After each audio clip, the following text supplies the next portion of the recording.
धनबाद जिले के BCCL block 2 अंतर्गत संचालित मधुवन कोल वासरी में स्थानीय लोगों को नियोजन देने और प्रदूषण नियंत्रण की मांग को लेकर आजसू और जेएलकेएम द्वारा किया जा रहा अनिश्चितकालीन धरना अब राजनीतिक आरोप प्रत्यारोप का मंच बन गया है। दोनों दलों के बीच बयानबाजी तेज हो गई है और आंदोलन पूरी तरह सियासी रंग ले चुका है।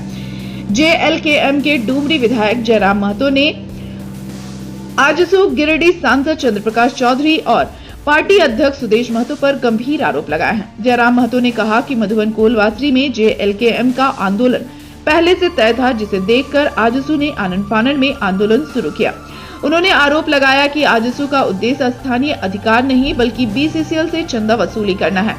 जयराम महतो ने यह भी कहा कि बीसीसीएल की मनमानी के लिए आजसू सांसद और भाजपा के सांसद विधायक जिम्मेदार हैं, जिन्होंने धनबाद सांसद पर आय से अधिक संपत्ति के मामले का जिक्र करते हुए तीखा हमला कहा। वहीं जयराम महतो के आरोपों पर आजसू गिरिडीह सांसद प्रतिनिधि और आंदोलन का नेतृत्व कर रहे सुभाष रवानी ने पलटवार किया। उन्होंने कहा कि आजसू का धरना 3 जनवरी से जारी है और यह आंदोलन स्थानीय लोगों के हक अधिकार के लिए पहले से चल रहा है।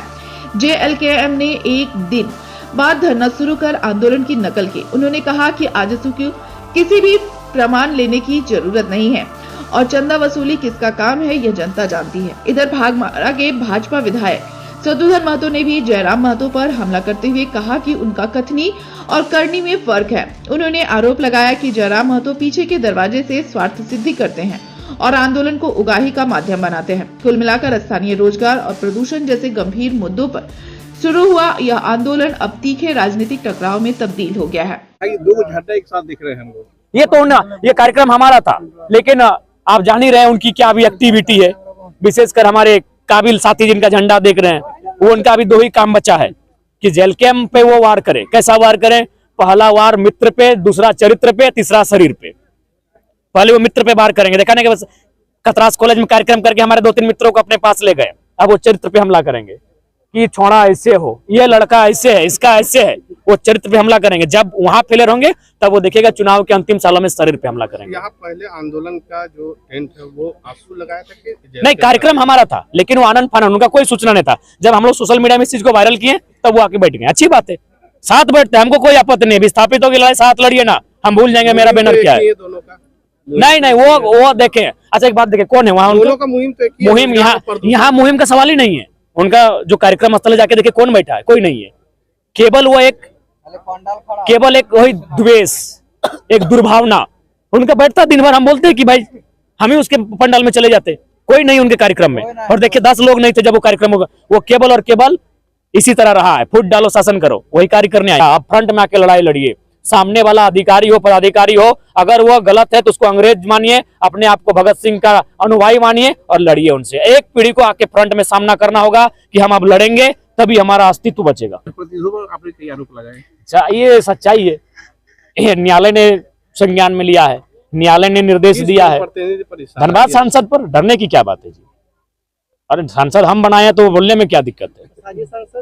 धनबाद सांसद उनको स्पष्ट, उनको आपके माध्यम संदेश भी देंगे कि आप 100 साल जिए, जो कि प्रैक्टिकली आज के दौर में संभव नहीं है। मैं प्रैक्टिकली बात करता हूँ, लॉजिकली वाला स्टूडेंट हूँ। 80 साल संतोषजनक उम्र है, 50 साल हो चुका है। जितना अनुमानित राशि कोर्ट कह रही है आपके पास है, अगर एक दिन में 1 करोड़ रुपया बांटेंगे तो खत्म नहीं होगा। क्या मतलब इस जीवन का, क्या मतलब इस कमाई का? आपके पड़ोस के बच्चे भूख से रो रहे हैं। अरे आप तो संत बन गए ना राम मंदिर के माध्यम से। तो आप याद कीजिए ना विवेकानंद जी को, जो कहते थे कि यदि आप 56 प्रकार का भोग लगा रहे हैं और पड़ोस के बच्चा भूख से मर रहा है तो आप पुण्य नहीं पाप के भागी हैं। तो सीखिए ना उस संत विवेकानंद से। आज आप संत बनने गए हैं तो सीखिए ना संत से। क्या करेंगे इतने रुपयों का, पैसों का? तो कब काल के गाल में कौन समाज आएगा, कल कौन आंधी आएगी, कोरोना के नाम के कोई नई आंधी आ गई, कौन जानता है। इसलिए जिंदगी जीना है तो आज के लिए जिए ना, आज के लिए जिए। ये संदेश धनबाद सांसद को। सीएसआर मत तो जेन्युइन है, उसमें तो कोई रोक टोक ही नहीं चाहिए। तो आश्चर्यजनक है, ये तो घोर आश्चर्यजनक है। ये बिल्कुल घोर आश्चर्यजनक है कि सीएसआर वो तो कंपनी एक्ट के अधीन संचालित होने वाला नियम है कि कोई भी कंपनी जो अपना जो भी मुनाफा अर्जित करती है उसका 2% आपको उस क्षेत्र में, जिस क्षेत्र में आपने मुनाफा अर्जित किया, वहां के विस्थापितों और प्रभावितों के हितों की रक्षा के लिए, उन्हें सुविधा देने के लिए खर्च करना चाहिए। अगर ये भी खर्च नहीं होने पा रहा है तो निश्चित ही इस बात को विधानसभा तक लेकर जाएंगे।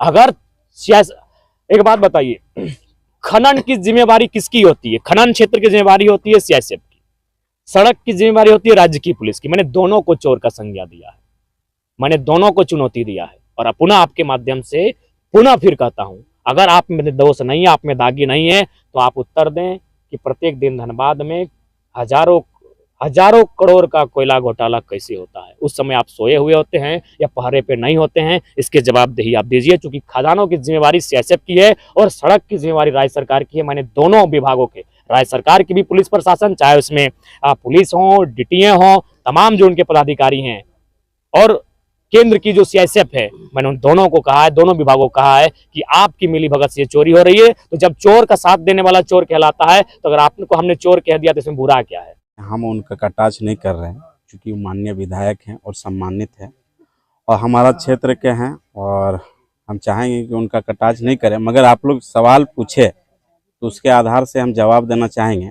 सभी लोग जानते हैं और यहाँ के जितने भी जनता और पत्रकार भाई बंधु सभी लोग जानते हैं कि कल से हमारा यहाँ धरना चल रहा है, और चूंकि उनका आज धरना यहाँ पे दिया गया है, और ये आज का बात नहीं है, ये 1 साल से हम लोग रेगुलर यहाँ पे धरना दे रहे हैं।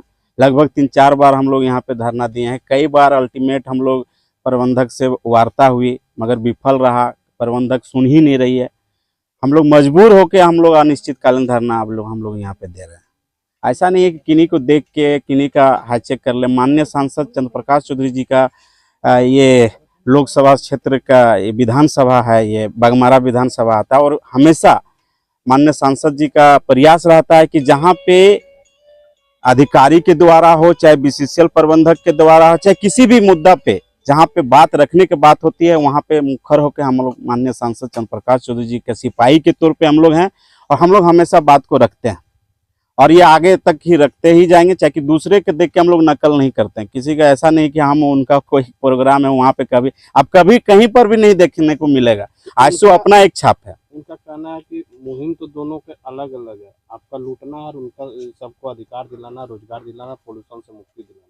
देखिए, उनका क्या मुहिम है सो सभी लोग जानते हैं और जनता जान चुका है, इसको बताने की जरूरत नहीं है।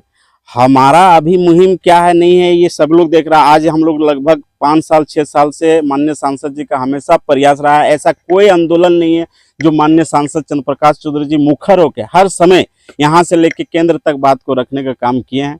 चूँकि वो प्रयास हम लोग हमेशा रखते हैं कि भाई यहाँ के लोगों को न्याय मिले, और न्याय मिलने के लिए हम लोग हमेशा प्रयास कर रहे हैं और लड़ाई लड़ रहे हैं। पर आरोप लगा नहीं, मेरे नेता क्या है नहीं है, पब्लिक देख रहा है ना कि नेता क्या कर रहे हैं हमारे से। और ये दूध का दूध पानी का पानी आपको दिख रहा है। ये लोग आज मजाक के पात्र बना रहे हैं कि दूसरे के जब आंदोलन, आज चक्का जाम आपकी कोई भी ऐसा यहाँ पे आंदोलन में किसी भी गाड़ी को रोकने का काम आप नहीं किए होंगे, क्योंकि यहाँ पहले से ही यहाँ पे ऑलरेडी बंदी है और आप उसमें आके अपना झंडा गाड़ दिए हैं। ऐसा ठीक है, आप देखिए, आप प्रयास हम तो स्वागत करते हैं कि हमारा जो मांग है, आपका जो मांग है उसको सफल हो, लोगों का काम हो। हम प्रयास तो यही करेंगे। आप रहिए, हम लोग डटे रहेंगे। आप कितना देर तक डटे रहते हैं ये आप देखने की बात है। जी, आजसू पार्टी एक आंदोलनकारी है और ये आजसू का जन्म ही हुआ है आंदोलन करके, और आंदोलन का कोई परिचय देने की जरूरत नहीं है। किन्हीं को परिचय देने की जरूरत नहीं कि माननीय हमारे जो सुप्रीमो है उनकी पहचान का मोहताज नहीं है। उनको परिचय किसी को देने की जरूरत नहीं कि उनका क्या चरित्र नहीं है। सभी लोग जानते हैं कि माननीय सुदेश महतो एक आंदोलन से उपजा हुआ एक बीज है। नहीं, सब सर्टिफिकेट की जरूरत ही नहीं है। जनता देख रही है, जनता हमेशा, और माननीय सांसद चंद्र प्रकाश चौधरी जी का खास करके बात करें तो पूरे भारत में लोग जानते हैं कि किस तरह से इनका चरित्र है और क्या नहीं है। सभी लोगों का हर समय दुख सुख किसी भी मुद्दा में मुखर होकर बात को रखा है और रखते रहेंगे। मेरा शुभकामना है उनको कि आप कर्म क्षेत्र में और डटे रहिए, और अभी आप आए हैं और कितना देर तक आप डटे रहते हैं ये देखने की जरूरत है। माननीय सुदेश महतो को दिखाने की जरूरत नहीं है, उनको लोग देख रहे हैं और पूरे देश जानते हैं कि माननीय सुदेश कुमार महतो जी का क्या चरित्र है और क्या करते हैं। जमीनी स्तर पे जाके काम करते हैं, और उनके साथ में पूरे टीम माननीय सांसद चंद्र प्रकाश चौधरी जी और हमारे जितने भी आईएसओ पार्टी के जो भी सिपाही है उनको परिचय का मोहताज किन्हीं का नहीं है। देखिए, चंदा वसूली कौन करते हैं ये सभी लोग जान रहे हैं।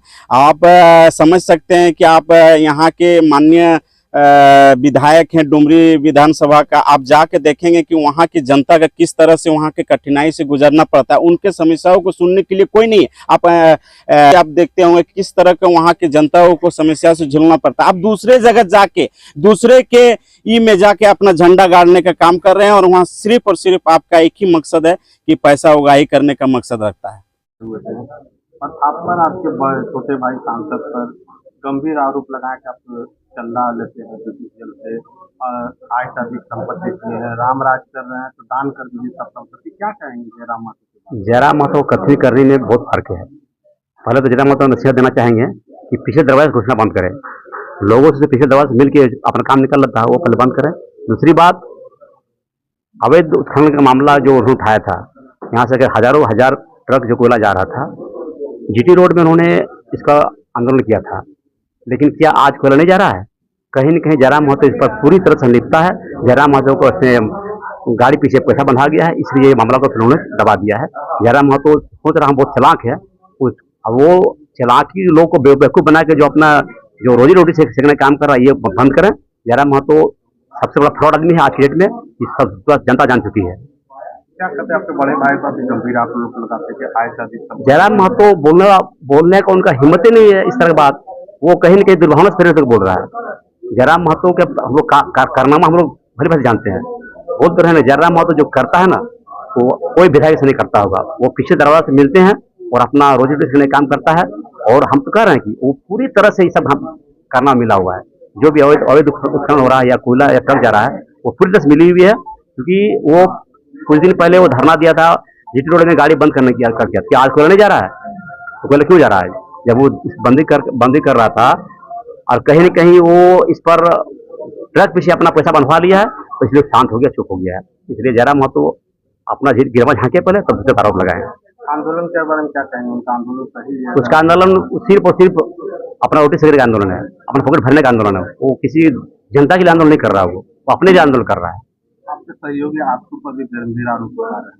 बोलते रहे उसका सिर्फ और सिर्फ आज तक हम कह सकते हैं कि जयराम महतो आज तक जितना भी बात बोले हैं जनता के बीच में एक साबित कर लीजिए क्या काम किया अभी तक वो साबित नहीं कर सकता। वो सिर्फ जनता को धोखा दे रही है, जनता को बढ़ाने काम कर रही है।